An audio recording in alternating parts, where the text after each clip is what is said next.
విజయనగరం జిల్లా శృంగవరపు కోట పట్టణంలో నిర్వహించిన ఆటో డ్రైవర్ల సేవలో కార్యక్రమం పూర్తిగా విఫలమైంది. వేదిక నిండా నాయకులు కూర్చొని ప్రసంగాలు చేసినా హల్లో ప్రజలు కనబడకపోవడంతో దృశ్యం నిరుత్సాహకరంగా మారింది. ప్రత్యేకంగా ఈ కార్యక్రమం ఆటో డ్రైవర్ల కోసం నిర్వహించినప్పటికీ స్థానిక ఆటో డ్రైవర్లు శృంగవరపు కోట మండలంలో 800 మంది ఆటో డ్రైవర్లు ఉండగా 15 నుంచి 20 మంది రావడం, మిగిలిన వారు హాజరు కాకపోవడం నిర్వాహకులకు పెద్ద షాక్ గా మారింది. పాల్గొనే వారి లోపం కారణంగా సభ పూర్తిగా చప్పగా ముగిసిపోయింది.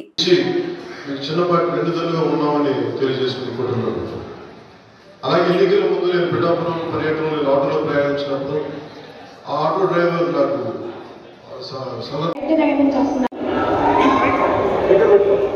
నేను ఆటో పెన్షన్ తీసుకోగలుగుతున్నారు.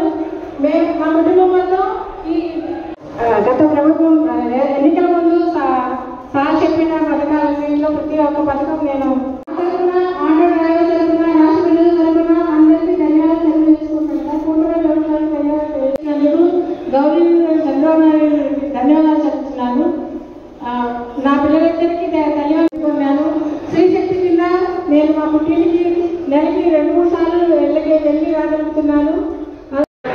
వాళ్ళ నాన్న కూడా డ్రైవర్ కాబట్టి ఈయన కూడా డ్రైవర్ అయ్యే పరిస్థితికి వచ్చాడు. కానీ ఆ ఇద్దరు పిల్లలు మమ్మల్ని అందరినీ వెనకెళ్ళిపోమండి సంవత్సరంలో పిలుస్తాను రమ్మని చెప్పాను. దానికి మేడం గారు ఏమన్నారంటే కొంచెం సహకరించండి కోరుతున్నాం. అలాగే జడ్పీటీసీ క్యాండిడేట్ మన పీసీ డాక్టర్ వేదికపై రావాల్సిందిగా కోరుతున్నాం. అలాగే ప్రసాద్ గారిని వేదికపై రావాల్సిందిగా కోరుతున్నాం.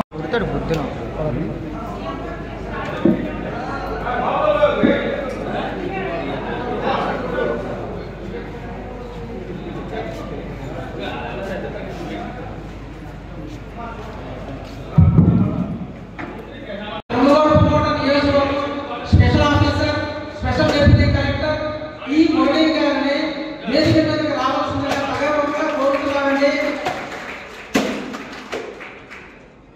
సార్